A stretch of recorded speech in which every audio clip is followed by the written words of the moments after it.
If you want to be a security systems installation technician, then you're going to have to get good at troubleshooting. If this is your first time here, I'm Ken. This is James. We're the Security Bros. And when we aren't making videos like these for you, we're running a security systems installation company in the real world. Let's talk high-level professional troubleshooting techniques. You need a good understanding of the fundamentals of how the system that you're working on works. This doesn't mean that, say you're working on a DMP alarm system, you need to know everything there is to know about DMP alarm, but you need to have a strong understanding of the fundamentals about how wired alarm systems or wireless alarm systems work. Yeah, you gotta know how they work. And if you have an understanding of how they work, if let's say you're gonna go work on an access control system, if you have a strong understanding of the fundamentals of how access control systems work, you can pretty much work on any one of those systems. You got that right, James. That's right. Don't let anyone tell you otherwise. Pro technicians are also very thorough. And what I mean by this is they don't just throw parts at things to try to fix them. They actually take the time to figure out what's wrong and where it's wrong. That is usually a sign of somebody that is more of a pro than not.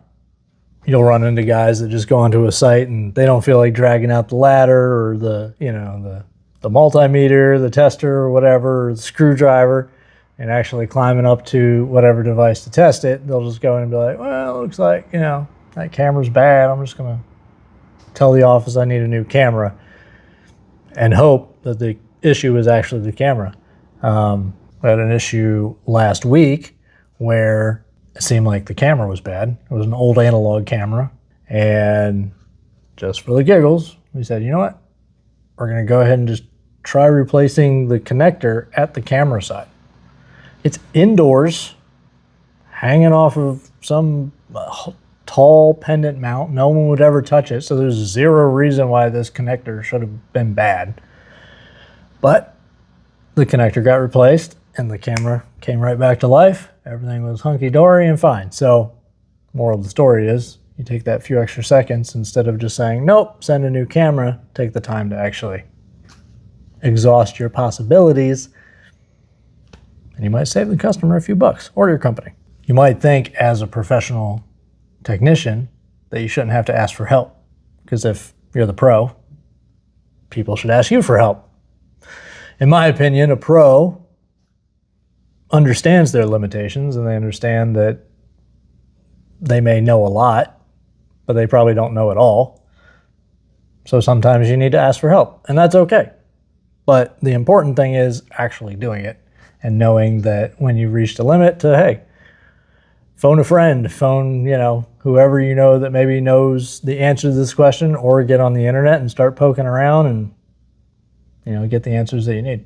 Another indicator could be a technician who kind of starts from a broad point of view and then narrows their focus down to find out what the issue is.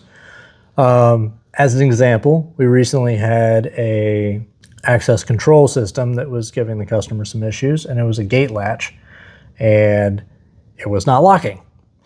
So we took a look at it, and the broadest point of view was, well, the device is unlocked and the device needs power to be locked. So the broadest point of view is checking to see if it has power. It didn't have any power. So then you start narrowing it down, and I'm not going to go through the whole troubleshooting call with you, but you start at the broadest possible issue.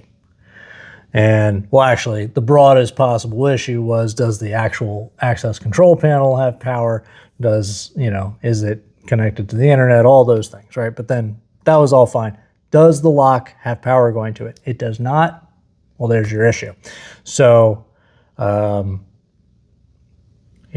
people go in and will get like real, they'll be like, oh, well, the lock doesn't work. They start just taking the lock apart, and you have all this issue with, trying to start one place. So just kind of starting from a broad point of view and working your way in. The really good troubleshooting starts with gathering some pieces of information before getting too specific, and then coming up with a list of questions. They might just be in your head. Yeah. Like it could be that, oh, based on what I've gathered, it could be this, could be this, could be this thing. And usually it's like a list of tests that can be done. This test will rule out this, or this next test, if that, then I would do this test. And they come up with like a process by which they will arrive at a conclusion. Whereas a very new technician will usually just try random different things. Right. And that's part of how you learn. Well, this ties back to the point I made earlier, where having a really thorough understanding of the systems you're dealing with really helps out.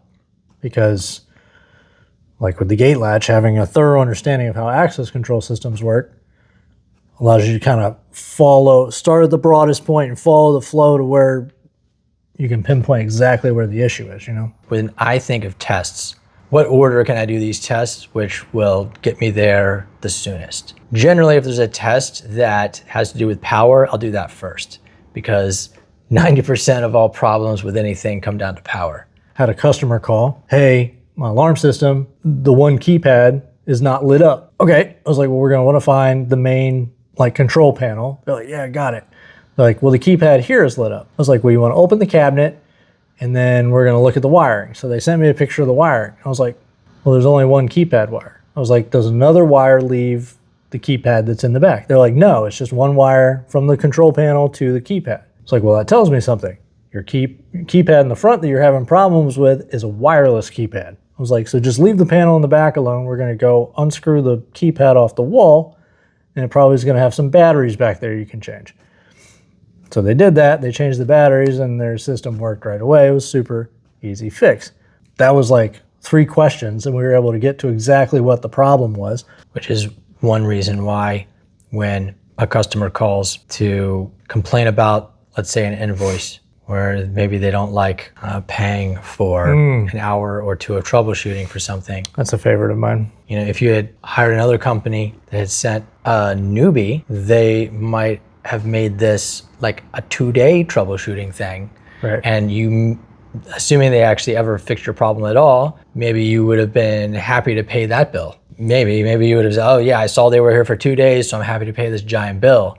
But sometimes they'll call me like, well, I see I was billed for 2 hours, but I only saw the guy on site for an hour.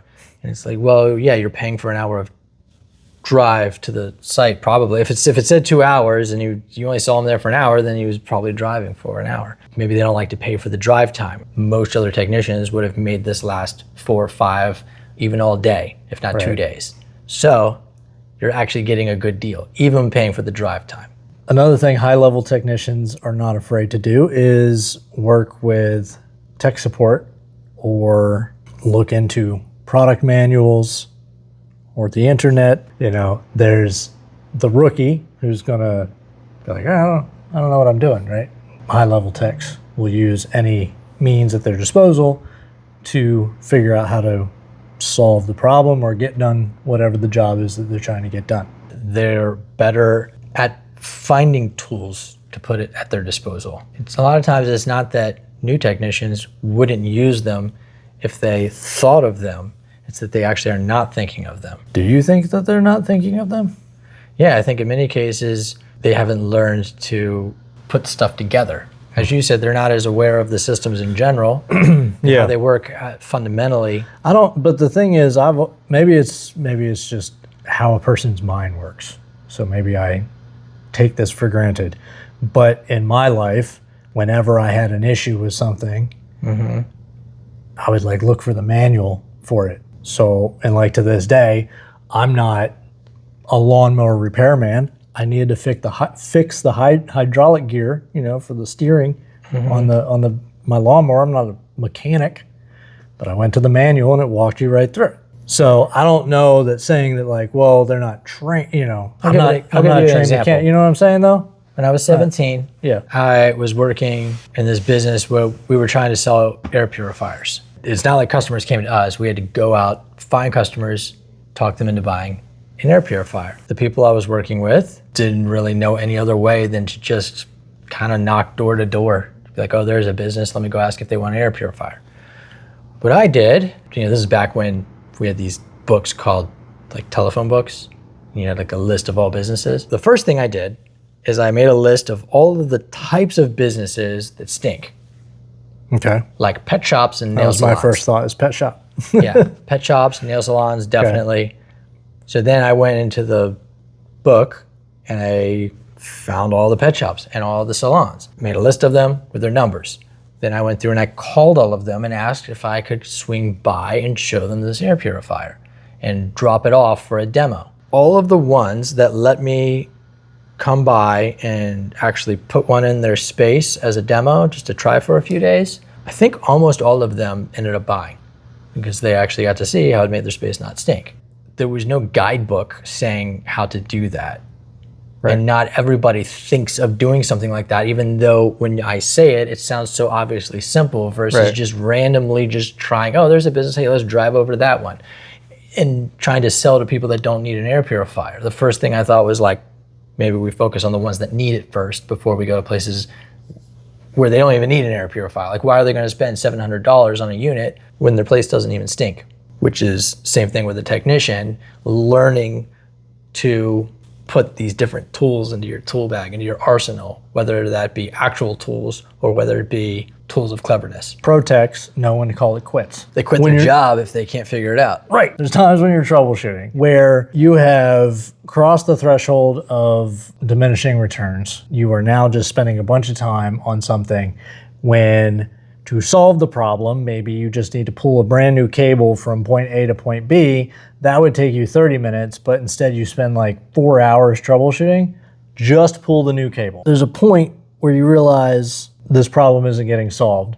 So maybe you should just install something new and it will actually end up being cheaper than trying to troubleshoot the problem. You and me, the larger company brought you and me on this project with a bunch of other technicians, different people from different companies. We're working in a big building to do this massive conversion of an access control system from an old system to a new system. They ran into an issue with getting like a door online, a new door or something. And I said, let's just run a new cable. It'll take, as you said, maybe 30 minutes. And they were like, they didn't want to run a new cable. It'd be kind of some work.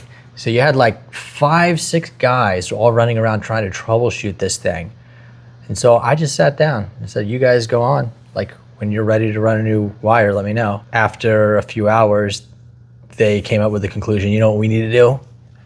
We need to run a new wire. Well, there's a balance between the new guy who's like, well, I don't know what the problem is, throws up their hands, throws problems at it, or throws new parts at it, to the guy who actually can make an educated decision to say, you know what, do whatever, pull a new cable, replace the part, whatever the case. Yeah, bypass it. Yeah. Well, anyway, if you like to bypass it too, why don't you go ahead and like this video so we know, and share it so your friends know. Bye.